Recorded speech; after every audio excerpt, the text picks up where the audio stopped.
Je voulais dire à quelqu'un, il y a des gens dans la nature qui sentent que toi tu les dépasses. En intelligence, en sagesse, dans beaucoup de détails. Tire beaucoup d'attention. Si ces gens n'ont pas cru au même Seigneur que toi tu as cru, c'est une grande difficulté pour toi. Or, c'est la grâce. Dieu peut te faire une grâce de dépasser les autres. Et celui qui dépasse les autres devient visionnaire des autres dans leur génération. Parce que ceux qui le voient, les autres ne le voient plus. C'est pourquoi vous vous verrez dans une salle de classe, même professeur, même cours, même soeur, c'est que toi tu comprends, les autres ne le comprennent pas. Ça, ce n'est pas à toi, c'est une grâce. Et c'est que toi tu comprends, qui dépasse les autres, te cherchera des problèmes, sans que tu le saches. Et si tu te sens comme ça, bénis beaucoup le Seigneur et prie beaucoup. Parce que c'est ça ce qui crée la guerre, c'est ce qui crée le problème. N'accepte pas que tout le monde t'acclame et n'accepte pas que tout le monde t'accepte. Il y aura toujours une partie qui va t'accepter et une partie qui va te rejeter. Et c'est des mondes différents. Et réellement, Dieu avait dit à Adam et Ève, lorsque vous mangerez le fruit, vous mourrez. Ou vous mourriez. Mais Dieu n'a jamais tué quelqu'un comme ça physiquement. La première mort physique dans les mondes est entrée par les frères de l'autre. Et pourquoi les frères de l'autre a tué l'autre? Parce que son offrande a été agréable que son offrande. Tire attention quand toi tu réussis, les autres réussissent. Ça devient très dangereux. Quand on commence à te féliciter que toi, sache bien que c'est ça le commencement de la guerre. Le genre averti dans ce que j'ai dit, il devient très souple et très prudent. Joseph est vendu parce qu'il a vu. Mais quand vous regardez Joseph, en dehors de ce qu'il a vu, présentement il n'a rien. C'est pourquoi j'ai toujours dit et j'enseigne. Il ne faut pas dire pourquoi les gens me combattent dans mes mains, je n'ai rien. Non, tu as quelque chose. Parce que ce que tu vois t'apportera ce que tu n'as pas. Parce que la vision précède toujours la provision. Il a la dimension de ne plus lâcher son Dieu. Vous verrez même plus tard la sollicitation de la forte de Potiphar. Vous pouvez même dire ici, je n'ai ni papa ni maman, je n'ai ni aucune relation. Voilà l'occasion de tomber. Voilà l'occasion, il n'a pas lâché. Il a persévéré dans sa fidélité à être attaché à Dieu malgré ces sollicitations. Combien de fois nous sommes sollicités à l'école, à l'université, parmi nous, les ministres de Dieu, au travail, là nous travaillons, parmi nos relations, nos familles, nos amis aussi, combien nous sommes sollicités. Tu as cru que tu es sollicité par la force de votre mal. Mais écoutez, la Bible est claire, celui qui persévérera jusqu'à la fin sera comment? Sera sauvé. Mais celui aussi qui persévère jusqu'à la fin sera couronné. Vous avez besoin, qui n'a pas besoin de la couronne? Qui n'a pas besoin d'être payé comme on dit la fidélité paye?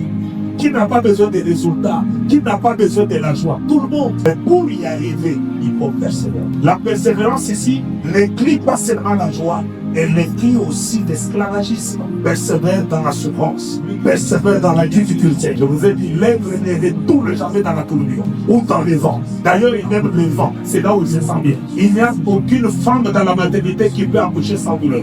S'il n'a pas de douleur, il va passer par la césarienne. Et c'était grand, il va rester avec les cicatrices. Il veut mettre très bien, accepter les douleurs.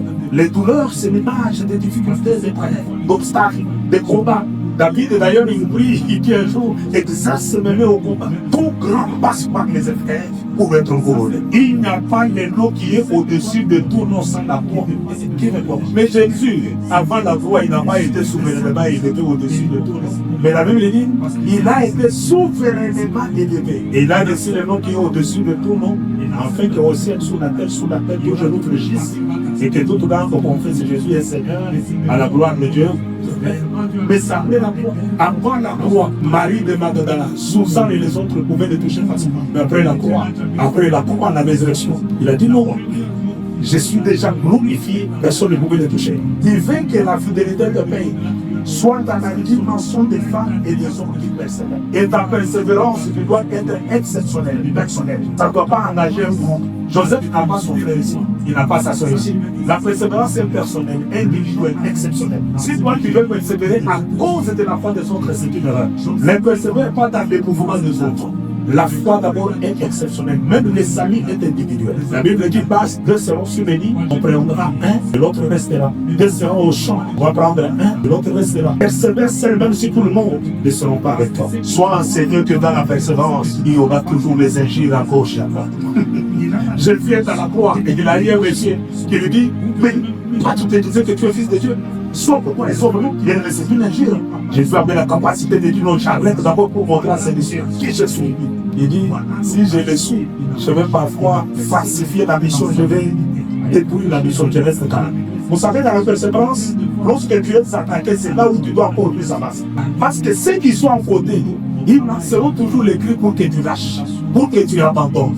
Or, dans la persévérance, le mot abandon n'existe pas. Si tu es une femme qui abandonne toujours, un homme qui abandonne toujours, tu n'arriveras pas à toucher ta parole. La vie est pour les tueurs. La vie est destinée aux gens qui persévèrent. Les études qui l'attendront toujours. La mortification, il écoutera toujours. Ferme tes yeux. S'il vous plaît, ferme tes oreilles, mais que tes yeux soient fixés vers l'objectif. Que Dieu vous bénisse.